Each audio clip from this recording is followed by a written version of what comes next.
Terima kasih pemirsa, sahabat Hashim Muda, masih bersama kami dan narasumber kami Bapak Raufik. Dari segmen-segmen sebelumnya, menyambung dari pertanyaan yang sebelumnya juga Bapak, dari keberagaman literatur tadi di masa musim pandemi seperti saat ini, dan untuk media yang semakin marak, dan juga untuk zaman milenial seperti saat ini, apa yang bisa kita lakukan? Oke, baik. Terima kasih. Ya, dari tadi kita bicara tentang tradisi pengetahuan di dalam Islam, dan tradisi itu yang dijaga oleh kalangan Nahdliyin sampai saat ini, dan tradisi itu yang membuat lembaga-lembaga pendidikan agama di kalangan Nahdliyin juga eksis dan seperti ikan di tengah lautan yang tidak menjadi ikut asin, gitu kan. Nah, prinsipnya adalah tradisi itu tentu tradisi yang baik, kita tetap harus pertahankan. Tapi pada saat yang sama tentu tradisi ini juga akan mengalami beberapa modifikasi, seperti yang kita sampaikan tadi bahwa talaqi tidak selalu berarti orang harus traveling ke satu tempat. Teknologi bisa membantu kita menghubungkan dengan syekh, dengan guru, dengan kiai di tempat yang jauh.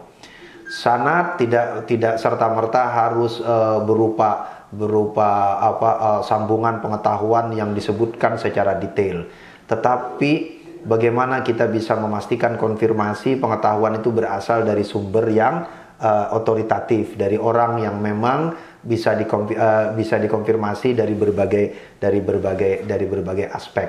Nah, lalu kemudian kedua-duanya tradisi ini sampai sekarang seperti yang kita sampaikan sebelumnya tadi tetap menemukan urgensinya. Jadi dia tidak kehilangan urgensinya. Untuk apa? Karena dia berfungsi untuk memastikan bahwa pengetahuan itu berasal dari sumber yang valid.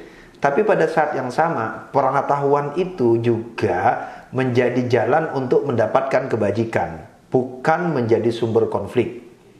Jadi dari dulu ragam pengetahuan adalah jawaban terhadap berbagai masalah agar orang bisa mendapatkan kebaikan dalam kehidupannya. Bukan sebaliknya, pengetahuan menjadi alat orang malah untuk bertarung, bermusuhan satu sama lain. Jadi kebenaran pengetahuan, proses konfirmasi yang bisa diikuti oleh semua orang, bisa diverifikasi oleh banyak orang, sampai kapanpun dia tetap menemukan urgensinya. Hanya polanya yang mungkin berubah dari waktu ke waktu. Lalu dari perbincangan yang kita bahas tadi Bapak, bagaimana penutup dan statement yang bisa kita ambil dari perbincangan kita tadi? Oke, baik, terima kasih Mbak Meli. Jadi prinsipnya sederhana sebenarnya. Pengetahuannya berubah, cara memperoleh pengetahuan bisa jadi juga berkembang, sumber pengetahuan juga semakin bervariasi, tapi ada satu titik yang penting. Pengetahuan itu harus menjadi jalan orang untuk mendapatkan kemaslahatan. Pengetahuan itu harus mengantarkan orang pada kebajikan. Ukuran-ukuran kebajikan itu sederhana. Dari masa lalu Nabi sampaikan, tidak menyakiti orang lain, tidak mudah menghakimi orang lain, tidak menjadikan diri kita sebagai sesuatu yang absolut, gitu. Ketika ukuran-ukuran sederhana dalam hubungan kita dengan sesama manusia dan hubungan kita dengan Tuhan, kita tetap manusia. Dalam hubungan dengan Tuhan, kita tetap manusia sebagai anggota masyarakat yang berhubungan dengan orang lain, yang harus menjaga keseimbangan hubungan dengan orang lain.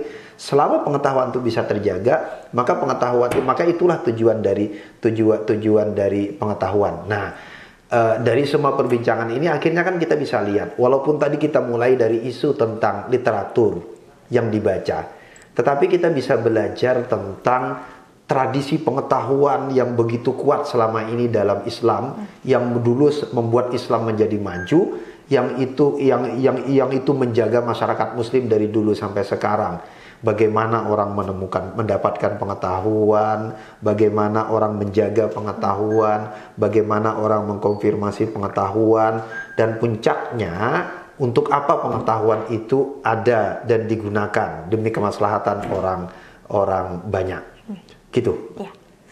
Baik, terima kasih Bapak Rafiq. Oke, sama-sama Mbak Meli. Baiklah pemirsa, tidak terasa sudah 30 menit kami menemani Anda semua di sini. Sangat menarik sekali tema kita pada siang hari ini. Terima kasih banyak kepada Pak Roswik sudah berkenan datang kemari dan berbincang banyak sekali. Sehat selalu untuk Mbak Rafiq. Salam buat keluarga yang ada di rumah. Ya, pemirsa, saya Meloni Fitriana pamit undur diri. Sampai jumpa pada talkshow berikutnya. Terima kasih.